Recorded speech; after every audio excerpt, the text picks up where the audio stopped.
Merci d'avoir financé le mariage de ta sœur, ma chérie.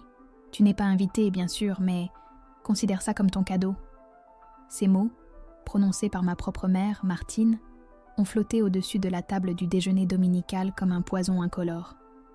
Nous étions dans le pavillon de mes parents à Bron, la nappe blanche immaculée, le poulet rôti doré au centre. Tout criait la normalité d'une famille heureuse. Mais l'air était lourd, irrespirable. En face de moi, le sourire triomphant de ma mère. À côté d'elle, ma sœur cadette, Chloé, fixait son assiette avec une fausse innocence parfaitement maîtrisée.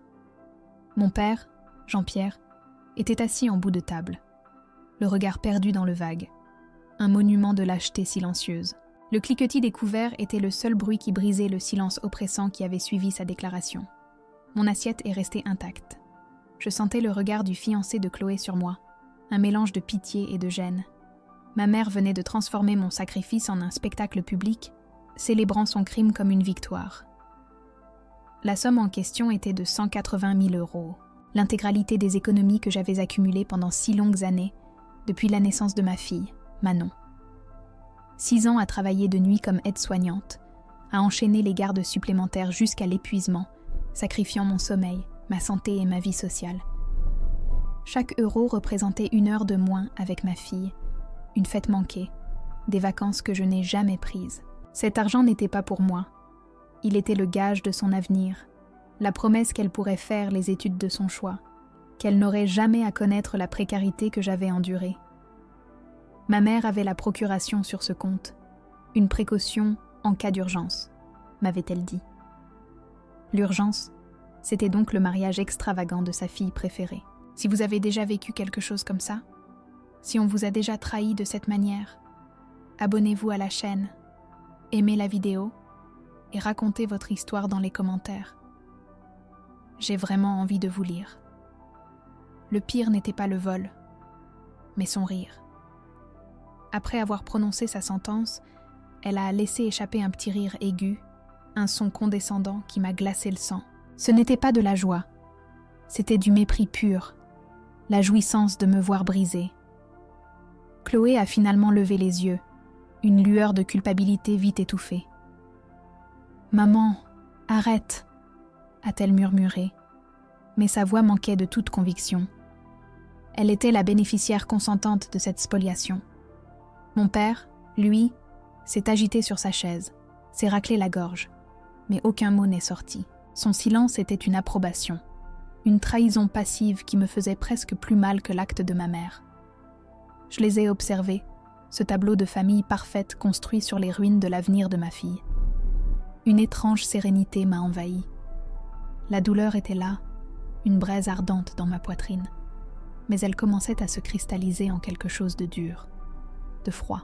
Ils pensaient que j'étais une simple ressource à leur disposition. Ils ne réalisaient pas qu'ils venaient de créer leur pire cauchemar. Je n'ai pas pleuré, je n'ai pas crié. J'ai simplement pris ma serviette, je me suis essuyé la bouche et je l'ai posée délicatement à côté de mon assiette. J'ai levé les yeux et j'ai soutenu le regard glacial de ma mère, sans ciller, pour la première fois de ma vie. J'ai vu une fraction de seconde de surprise dans ses yeux avant que son rictus arrogant ne reprenne le dessus. Elle pensait avoir gagné, que ce n'était qu'une humiliation de plus que j'allais encaisser en silence pour préserver une paix familiale factice. Elle voyait la Léa fatiguée et soumise qu'elle avait toujours connue. Mais cette Léa était morte 1 semaine plus tôt, en découvrant le solde nul de mon compte épargne. Je me suis levée. Le silence dans la pièce était total. Ils attendirent mes larmes, mes supplications. À la place, je leur ai offert un petit sourire pincé. Ma mère riait, mais elle ne savait pas que le piège que je lui tendais était déjà refermé. Elle pensait que j'allais pleurer. Au lieu de ça, j'ai souri, et c'est à ce moment-là qu'elle aurait dû avoir peur.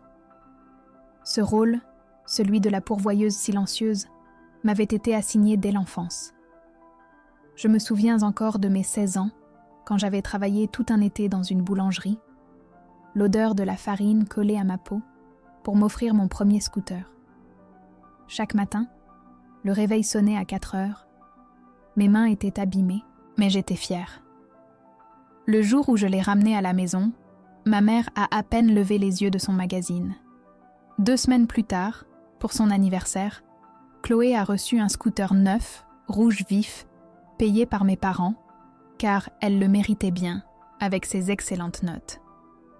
Les miennes étaient tout aussi bonnes, mais personne ne semblait s'en soucier.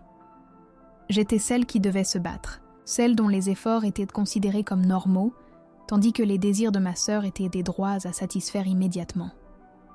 Cet argent, ce scooter, n'était qu'un détail, mais il était le premier maillon d'une longue chaîne d'injustice qui m'avait appris à ne jamais rien attendre, sauf de moi-même.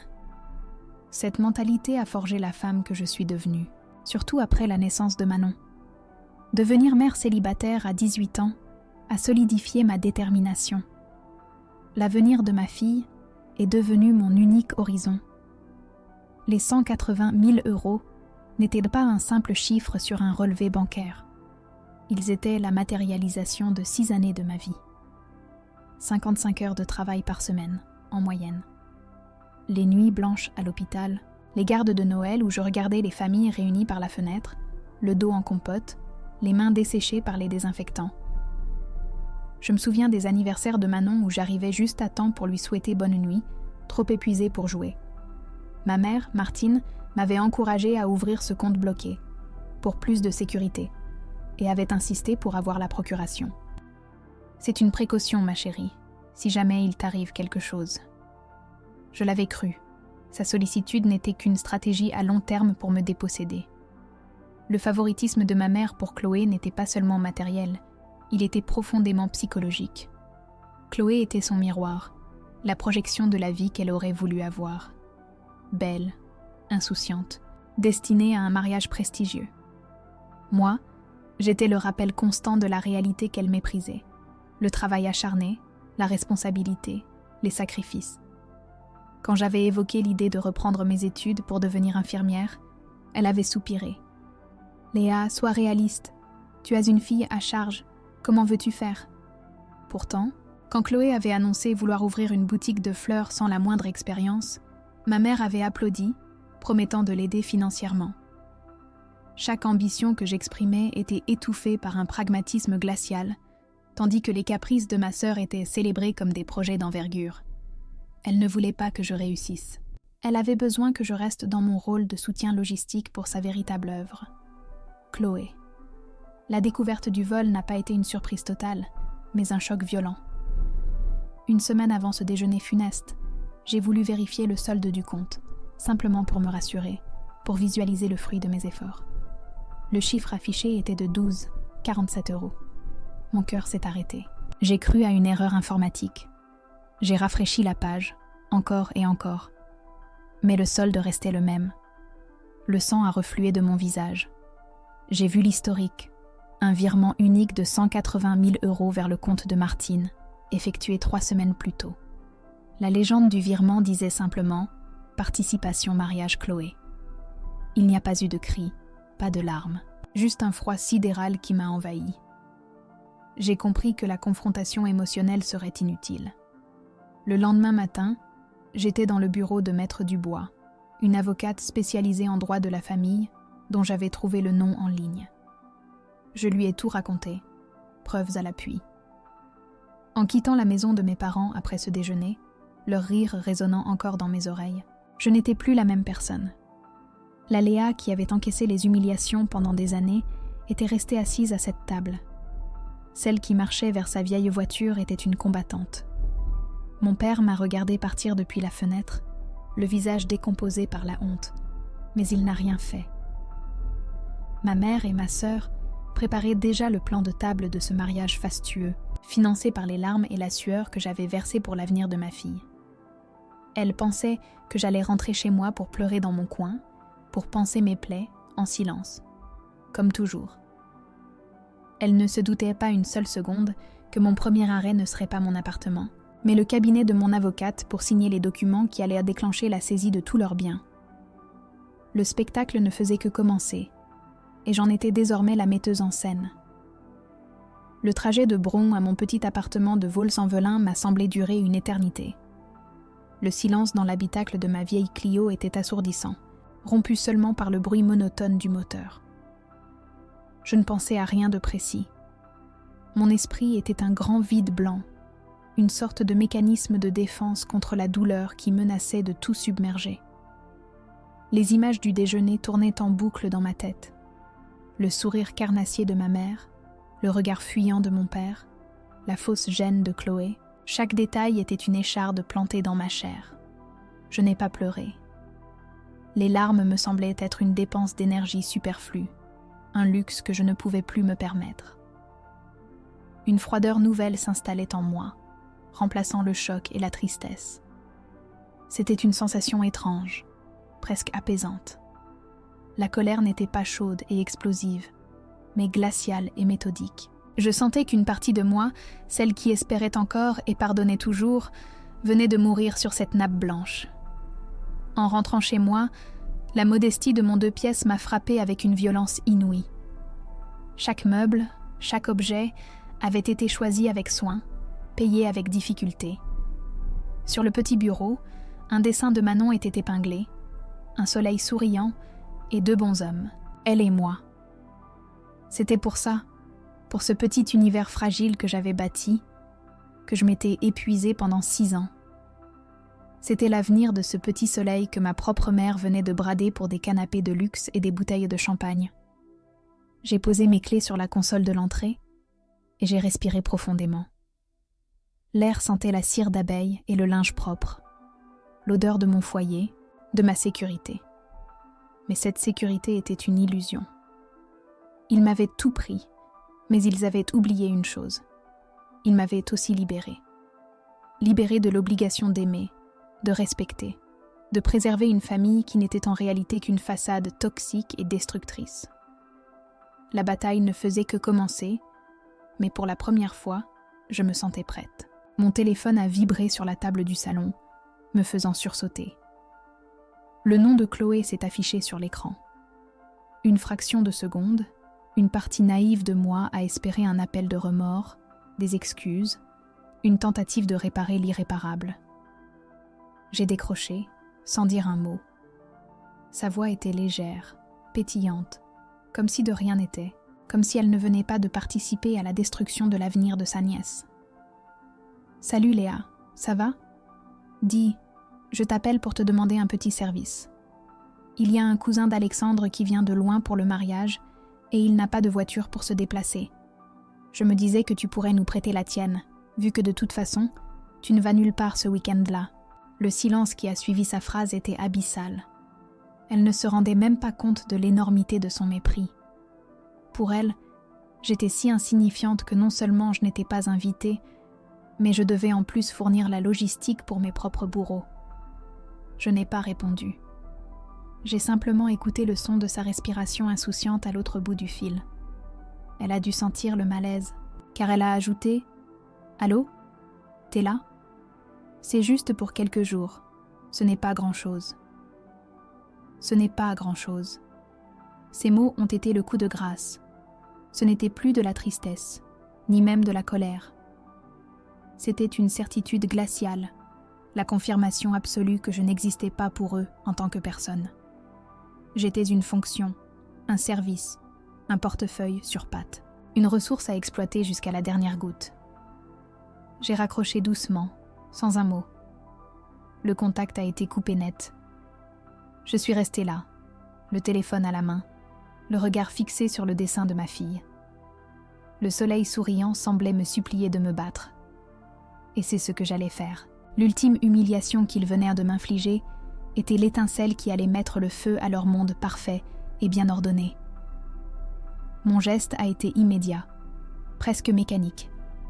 J'ai posé mon téléphone, j'ai ouvert le tiroir du bureau où je rangeais mes papiers importants et j'ai sorti la carte de visite de Maître Dubois.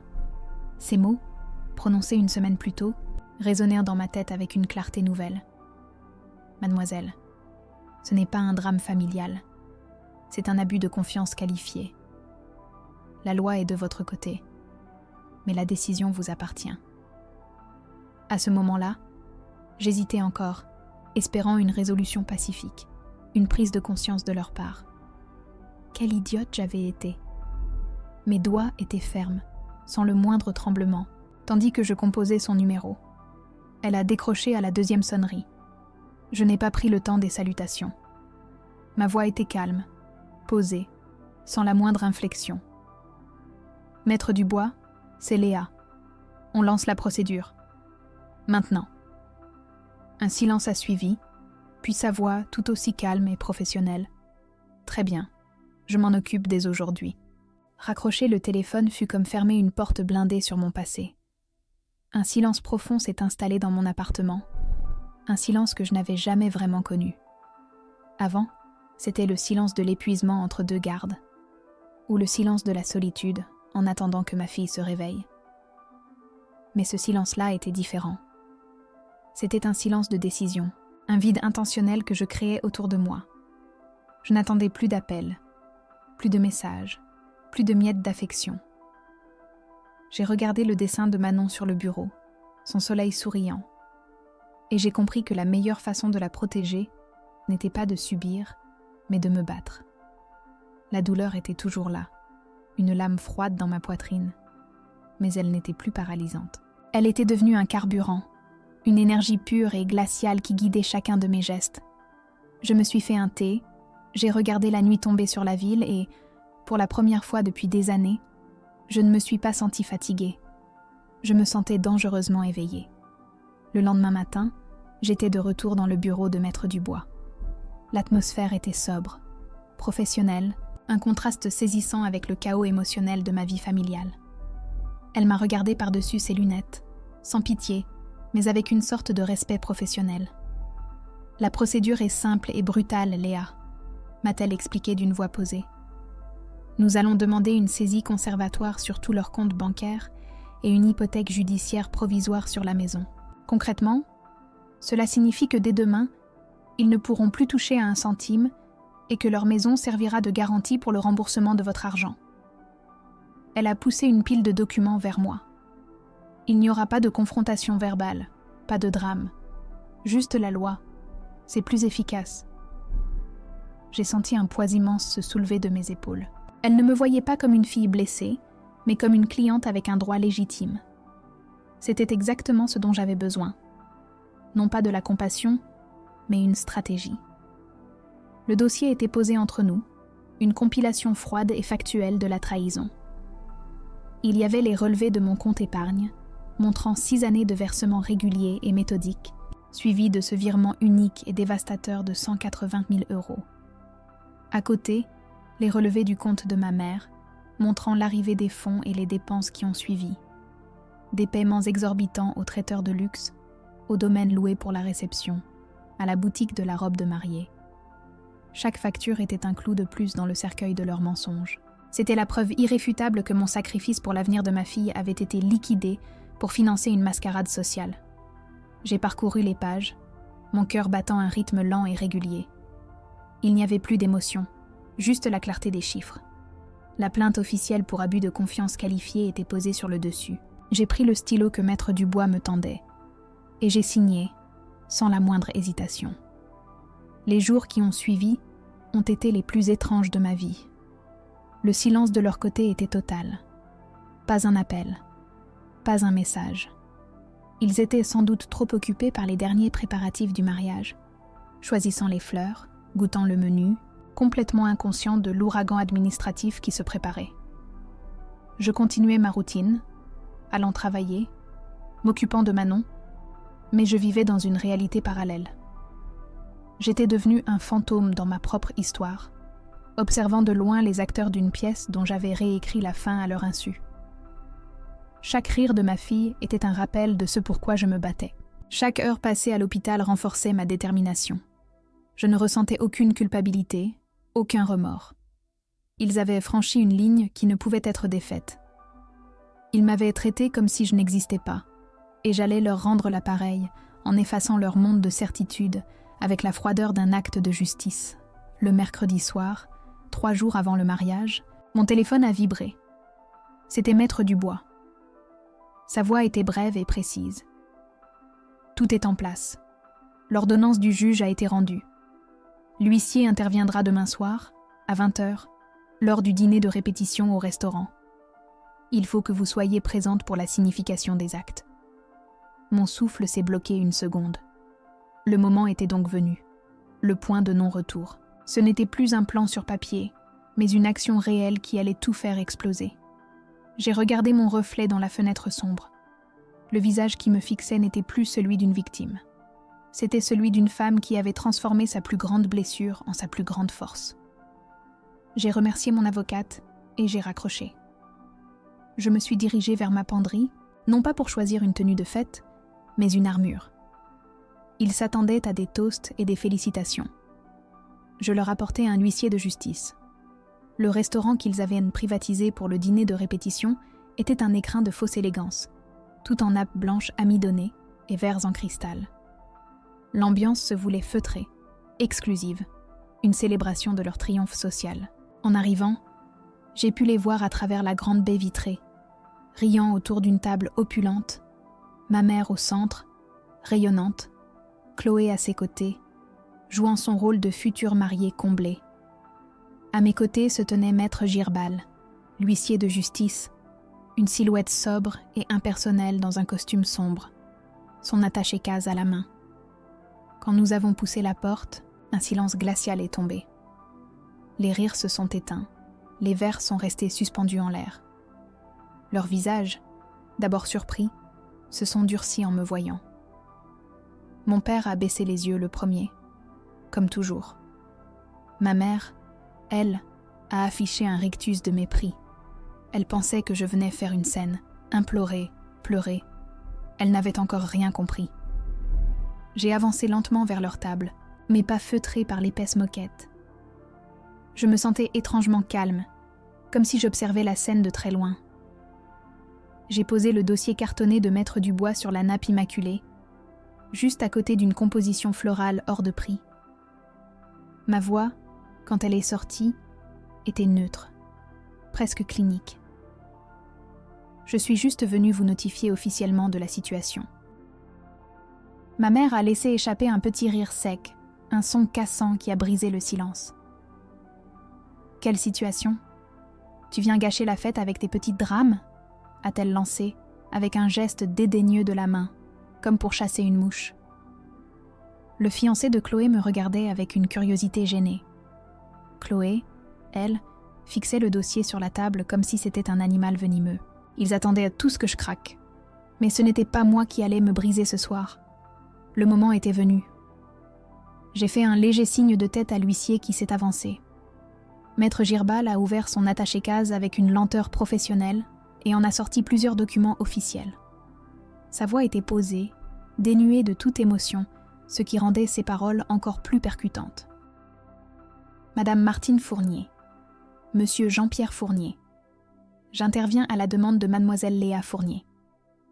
Je suis chargée de vous signifier cette ordonnance du juge de l'exécution. Elle prononce la saisie conservatoire de l'ensemble de vos comptes bancaires, joints et individuels, ainsi que l'inscription d'une hypothèque judiciaire provisoire sur votre bien immobilier situé à Bron pour garantir une créance s'élevant à 180 000 €. Chaque mot tombait comme une pierre dans l'eau calme de leur suffisance. J'ai vu le visage du fiancé de Chloé devenir blême. Un verre de vin a glissé des doigts de mon père et s'est écrasé sur le sol dans un bruit cristallin, mais personne n'a semblé le remarquer. Le monde venait de s'arrêter de tourner. Ma mère a été la première à réagir, son visage se décomposant sous mes yeux.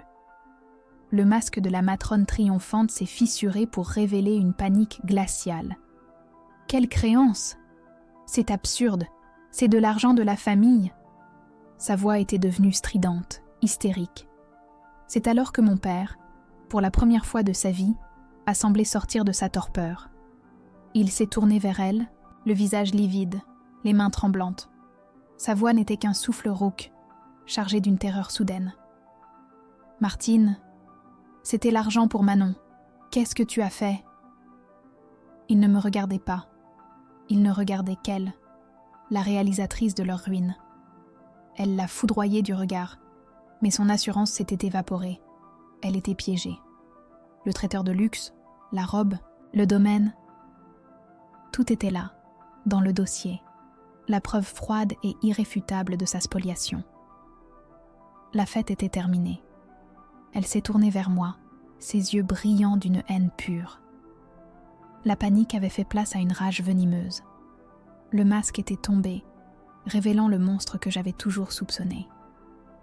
Elle s'est penchée vers moi par-dessus la table, et dans un murmure si bas que seul moi pouvais l'entendre, elle a sifflé « Tu vas le regretter. Tu n'es rien sans nous. » C'était sa dernière tentative pour me blesser, pour me ramener à ma place de victime. Mais ces mots n'avaient plus aucun pouvoir sur moi. Je n'ai pas répondu. Il n'y avait rien à dire. J'ai soutenu son regard une dernière seconde, sans ciller, puis je me suis retournée et j'ai quitté le restaurant, suivi par l'huissier. Derrière moi, j'entendais les éclats de voix, le début des accusations, le son d'une famille parfaite en train d'imploser. Je marchais dans la nuit fraîche, et pour la première fois, je respirais librement. Je les avais laissés à leur naufrage. Le téléphone a sonné tard dans la nuit, mais ce n'était ni ma mère en furie, ni mon père en larmes. C'était une cousine éloignée, présente au dîner, qui m'a raconté la suite avec une voix empreinte d'un mélange de choc et de fascination morbide. Après mon départ, un silence de mort s'était abattu sur la table. Le fiancé de Chloé, Alexandre, était resté figé, le visage d'une pâleur de cire, fixant le dossier que j'avais laissé. Puis, sans un mot, il avait délicatement posé sa serviette sur la table, s'était levé et avait quitté le restaurant. Une heure plus tard, Chloé recevait un message laconique. « C'est terminé. N'essaie pas de me contacter. » Le mariage de rêve, financé par mon sacrifice, venait de s'évaporer en quelques secondes. La première fissure dans leur monde parfait était devenue un gouffre béant, et ce n'était que le début de l'effondrement. Le lendemain matin, ce fut au tour de mon père d'appeler.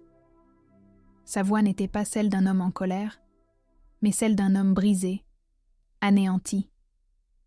Il ne s'est pas excusé, il n'a pas cherché à justifier quoi que ce soit.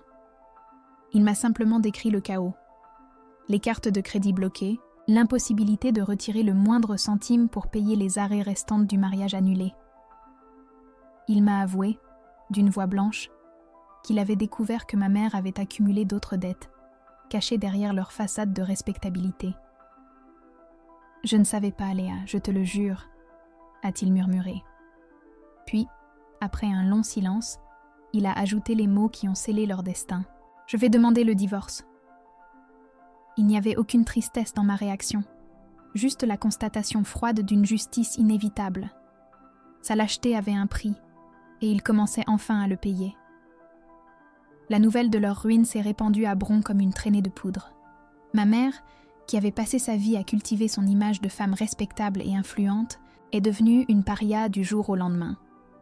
Les amis qui l'invitaient à des déjeuners chics ne répondaient plus à ses appels. Le scandale du mariage annulé, couplé aux rumeurs de malversation financière, avait détruit sa réputation plus sûrement que n'importe quel jugement. Elle qui vivait pour le regard des autres se retrouvait confrontée au vide de leur mépris. J'imaginais sa rage impuissante, son humiliation quotidienne en croisant des voisins qui détournèrent le regard. Elle n'avait pas seulement perdu de l'argent, elle avait perdu son statut, son public, la seule chose qui comptait vraiment à ses yeux. La punition était parfaitement symétrique à son crime. Chloé, de son côté, a tenté de me contacter une semaine plus tard. J'ai reçu une avalanche de messages, un torrent de reproches confus, où se mêlaient la colère et l'apitoiement. Elle m'accusait d'avoir détruit sa vie, d'avoir ruiné son bonheur par jalousie. Elle ne comprenait toujours pas. Pour elle, l'argent n'avait jamais été le fruit d'un travail, mais une ressource magique et inépuisable qui lui était due. Elle finissait son message par une question pathétique. « Comment je vais faire maintenant ?» J'ai lu ces mots sans ressentir la moindre once de pitié. J'ai regardé le message pendant une longue minute, puis j'ai bloqué son numéro. Je n'étais plus sa bouée de sauvetage, ni son bouc émissaire. Pour la première fois de ma vie, elle allait devoir apprendre à nager toute seule ou à couler. Son sort ne me concernait plus. Quelques semaines se sont écoulées. Un après-midi, en allant chercher Manon à l'école, j'ai fait un détour poussée par une impulsion que je ne m'expliquais pas. Je suis passée devant la maison de mon enfance. Un grand panneau « À vendre » était planté dans le jardin, là où ma mère avait prévu d'installer une arche de fleurs pour les photos du mariage. La vue de ce panneau n'a provoqué en moi ni joie, ni tristesse. C'était simplement la fin. Le théâtre de tant d'humiliations, le décor de cette famille factice, allait être vendu pour me rendre ce qui m'appartenait. J'ai senti un poids immense, que je portais depuis des années, se dissoudre. J'ai tourné le volant, j'ai quitté cette rue sans un regard en arrière, laissant les fantômes du passé s'occuper de leurs propres funérailles. La justice avait été rendue, mais une question demeurait. Que faire de cette liberté nouvelle ? 6 mois ont passé. Je ne vis plus à Lyon. Nous avons déménagé, Manon et moi, dans un petit appartement lumineux à Bordeaux, près du fleuve. Chaque matin, la lumière dorée du sud-ouest inonde notre salon, et je sens une paix que je n'avais jamais connue auparavant. L'argent, ou du moins la plus grande partie, a été récupéré grâce à la vente de la maison de Bron. Il est désormais sur un compte bloqué au nom de ma fille, géré par un tuteur financier jusqu'à sa majorité, une sécurité que Maître Dubois a insisté pour mettre en place. Mais la véritable victoire n'est pas financière. Elle est dans ce silence apaisant, dans le rire de Manon, qui fait ses devoirs à la table de la cuisine, dans la certitude que personne ne viendra plus jamais nous voler notre avenir. Nous sommes seuls, mais nous ne sommes plus en danger. Pour la première fois de ma vie, je ne survis plus. Je commence enfin à vivre. J'ai appris une leçon brutale mais nécessaire. La famille n'est pas une question de sang, mais de sécurité et de respect. Le lien qui nous unissait n'était pas de l'amour, mais une chaîne de dépendance toxique que j'ai dû briser pour ne pas me noyer. La douleur de cette amputation a été vive, mais elle a laissé place à une liberté immense. Je n'ai plus à marcher sur des œufs, à anticiper les humeurs, à me battre pour des miettes de reconnaissance. Mes cours du soir pour devenir infirmière ont commencé. C'est difficile, épuisant après une journée de travail. Mais c'est un épuisement que j'ai choisi, un effort qui construit mon propre avenir et non celui des autres. Je ne suis plus le pilier silencieux de personne. Je suis l'architecte de ma propre vie et chaque brique que je pose est un acte de rébellion contre celle que j'étais censée être.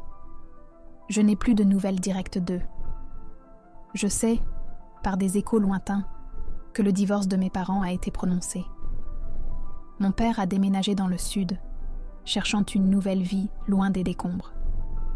Ma mère, après avoir vendu la maison, vit dans un petit appartement de location, sa réputation sociale anéantie. Chloé, quant à elle, travaille comme vendeuse dans une boutique de vêtements, ayant découvert la réalité du monde sans le filet de sécurité financier de ses parents. Leur effondrement n'a jamais été mon but. C'était la conséquence inévitable de leur propre choix, de leur propre cruauté.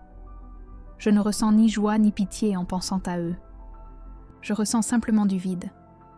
Ils sont devenus des étrangers dont j'ai autrefois partagé le nom de famille, des fantômes d'une vie qui n'est plus la mienne.